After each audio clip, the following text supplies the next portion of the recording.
I was asked if I was going to do this video, and I thought about it. I was like, not initially. There's plenty of other people that are talking about this. You know, what are we talking about? The assassination attempt of President Donald Trump.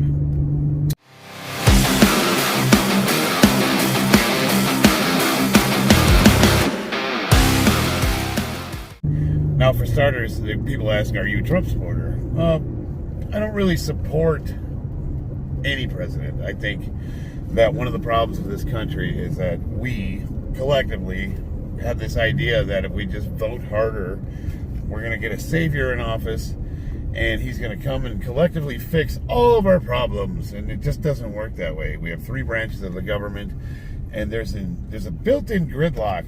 That way, no one branch can assimilate too much power. You know, you don't want that. You don't want someone to some populist to get elected and be able to run riot. And imagine where we would be if the current administration was able to do everything that they would like to do. Now, here's what I think. I'm a Marine. You know, I wasn't Special Forces, but I know my way around some weapons and tactics and whatnot, and I got to tell you, I got some questions.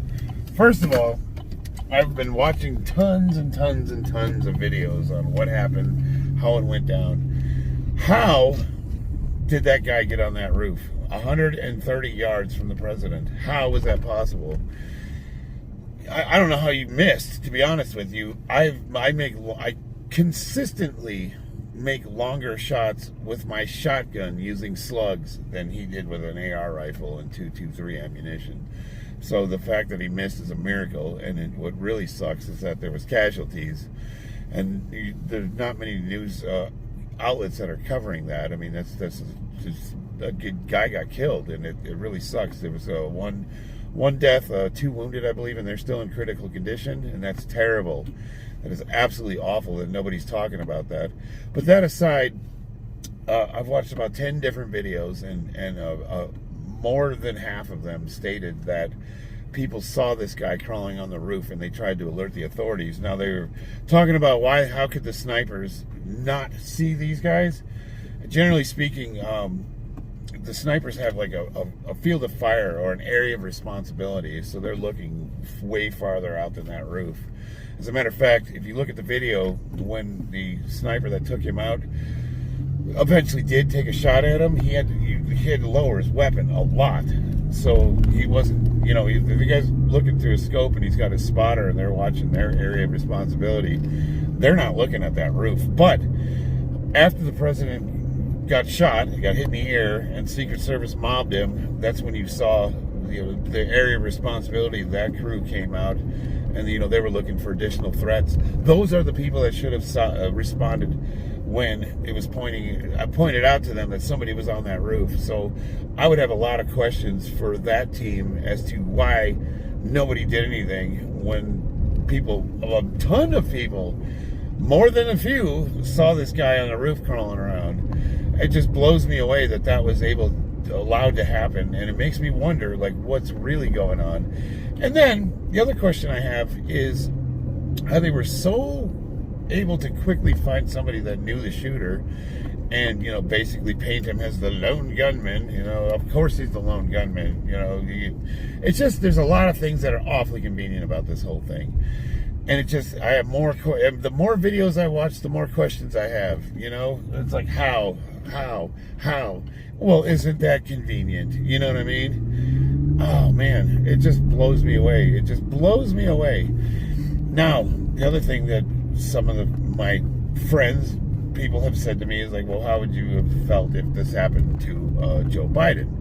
And my answer is just as bad. Like, I am obviously not a Biden supporter. I'm obviously not a Democrat, but I do believe in this country and the republic for which it stands. And that's just not how we operate in this country. And honestly, I don't believe that Joe Biden's ever made a political decision in his life. I think he's a sock puppet. You know what I mean? Like, whoever's passing legislation, it certainly ain't him. I don't think he's had anything to do with any of those bills. And if they can get him up there, we pump him full of enough drugs to get him to read and be able to just say a synopsis of what he's supposed to. That's a victory on any given day, you know what I mean? I mean, he introduced Zelensky as President Putin, for Christ's sake. Oh, Lord have mercy. I don't know. No, I don't. I would not. The thing I always tell people is like, look, if something, if something happens to the political party that you're against, good, usually bad, it's easy to cheer for that and say that's awesome. But you have to remember that, like, the pendulum always swings both ways. So for what you're cheering for today, because it happened in your opposition, is what's going to happen when the opposition is no longer in power. So we really want to protect the balance as much as we can. So nobody should be cheering for either side. We don't want to see this happen to anybody, even if you didn't vote them in office, even if you don't like them. But what I don't understand, and what I've never understood, I didn't vote for Trump the first election. I did the second. He won me over. Like I said, I'm not a big presidential guy. I'm an independent. I've never liked any of the parties. I've always thought all of them were part of the apparatus. And Trump kind of won me over. I loved how funny he was, and just like he would say the things out loud that everybody, you're not supposed to say that part.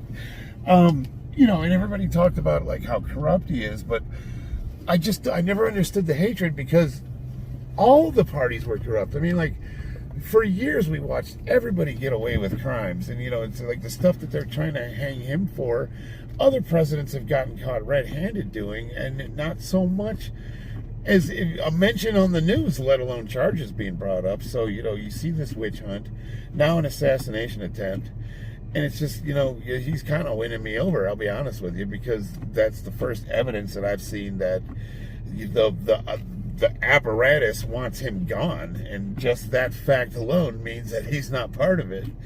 Hey, I don't know, say what you want about the guy, but he is a pretty funny dude, and he makes me laugh, and for that reason alone, he's better than any president that I've ever lived through.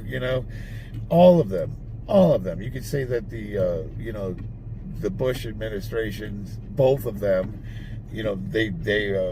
they pushed us towards the one world government more than any other administration. You could say that, under Clinton, and then again under Obama, they really pushed this big division. They turned the American economy into a Ponzi scheme. We had the housing bubble under the Clinton administration, and again under, I'm sorry, it wasn't the housing bubble, that was under the Obama administration, but Clinton started it all. He had us. Man, remember when Clinton balanced the budget? It was the first president to do so. I mean, think about all the stuff that they had to do in order to do that, and it just started out this giant bubble that we rode for, what was it, another 10 years until it broke, and it severed the economy, and you never hear anybody talk about any of that.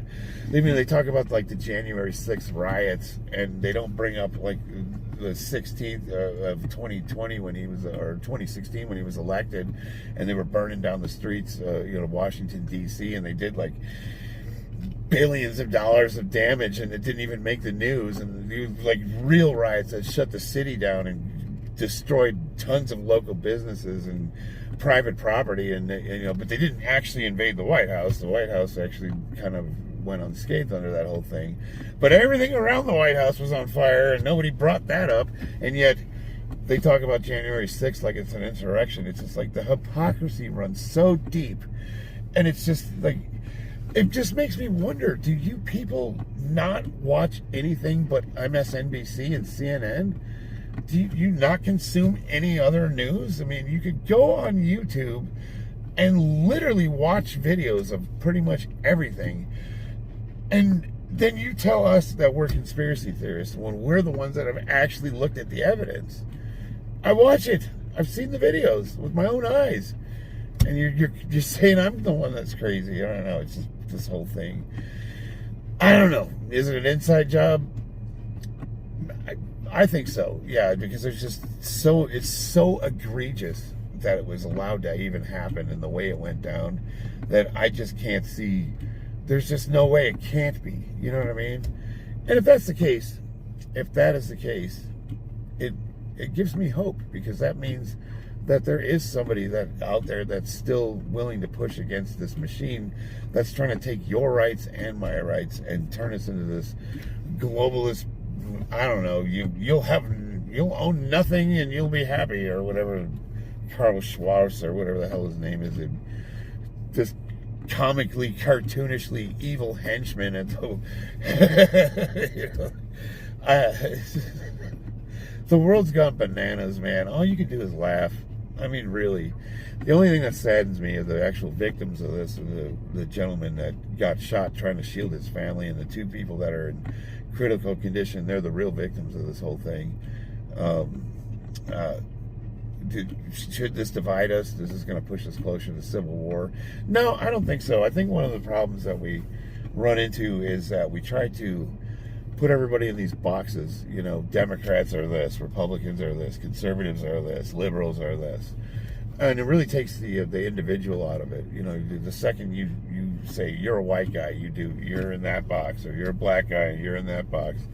You take me out of it as an individual, all of my experiences, all my struggles, all my hopes, all my dreams, everything, and you just assign me a characteristic to which I'm going to be judged by. And that's the same thing that we're doing to each other, and it's just getting worse. And I think we really need to all collectively take a step back and just recognize that you and I, the one that's not a Marine and not a conservative, you probably have a lot more in common with me than we do the people that are pushing to divide us. You know, we both get up every morning and we both try to make money to support our families, and we're all just trying to get through this thing, you know what I mean?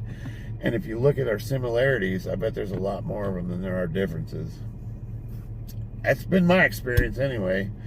You guys let me know what you think. Am I cuckoo? Am I crazy? I mean, for thinking, obviously I am, but I mean, for this specifically. I love you guys. I'll see you on the battlefield.